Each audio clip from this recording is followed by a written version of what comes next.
ఏం ఎన్నికల ప్రచారం అది? ఆ ఎన్నికతోనే మన గవర్నమెంట్ మారేది ఉందా, కింద మీద అయ్యేది ఉందా? ఒక ఎమ్మెల్సీ ఎన్నిక ప్రచారం, దానికోసం హెలికాప్టర్ వేసుకొని పోయి అక్కడ ఎన్నికల ప్రచారంలో ముఖ్యమంత్రి గారు సిద్విలాసంగా మాట్లాడుతున్నాడు.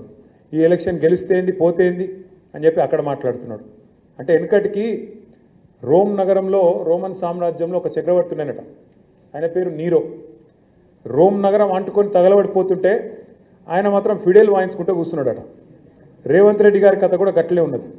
ఎందుకంటే ఓదికి ఇక్కడ 7 రైతుల ఆత్మహత్య 48 గంటల్లో, 8 మంది కూలీలు ముఖ్యమంత్రి గారి సొంత జిల్లాలో అక్కడ సొరంగంలో ఇరుక్కొని పోయి ఉన్నారు. ఇది ఏది సోయి లేదు ఆయనకు. ఆయన మాత్రం ఆయన పాటికి ఆయన ఇవాళ చక్కర్లు కొడుతూ గాలి మోటార్లు తిరుగుతూ గాలి మాటలు చెప్తూ మళ్ళీ ఢిల్లీకి పోయినట 36సారి. ఇప్పుడే నాకు అర్జెంటు పని ఉన్నదని ఢిల్లీకి పోయినట. 35 సార్లు పోయి పీకింది ఏంది, 36 సార్లు పోయి పీకేది నాకు ఇలా అడుగు. 36 సార్లు.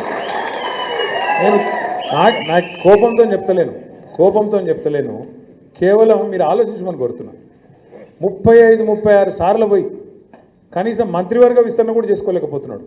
ఇంకా అందులో కూడా 6 ఖాళీలు ఉన్నాయి, అది కూడా పూర్తి చేసుకోలేడు. కనీసం రాష్ట్రానికి హోంమంత్రి లేడు, విద్యాశాఖ మంత్రి లేడు, సంక్షేమ శాఖ మంత్రి లేడు, అవి కూడా నియమించుకోలేని అసమర్థుడు. ఈయననట పెద్ద పెద్ద మాటలు, కేసీఆర్ను మాయం చేస్తా అంటాడు, కేసీఆర్ ఆనవాళ్ళు లేకుండా చేస్తా అంటాడు. తెల్లారి లేస్తే కేసీఆర్ జపం చేయని రోజు ఉండదు, కేసీఆర్ జపం చేయని రోజు ఉండదు. నోరిప్పితే నోరు తెరిస్తే కేసీఆర్ తప్ప ఇంకోటి యాదికి రాదు. నిద్రలో కూడా కేసీఆర్ యాదికి వస్తాడు, అది కూడా పక్క. వాస్తవం ఏంటంటే నిజంగా చెప్తున్నా, ఇది మీకు తెలుసు, నాకు తెలుసు, రేవంత్ రెడ్డి కూడా తెలుసు.